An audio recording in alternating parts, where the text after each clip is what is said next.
How to change the frame size or aspect ratio in KineMaster on your phone. Whether you're optimizing for YouTube, Instagram Reels or TikTok, frame size matters. Let's jump right in. First, import your video or image. Tap on the settings icon right here.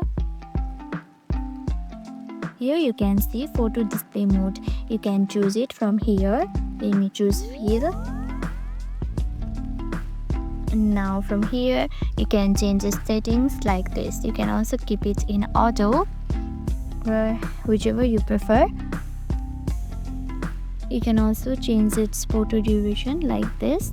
You can also change the video fade in and fade out like this. Now once you are happy with your settings, go back and preview your video like this. Now you know how to change and customize frame size in KineMaster. If this tutorial helped, make sure to give it a thumbs up and don't forget to hit that bell icon for more editing tips. Thank you for watching.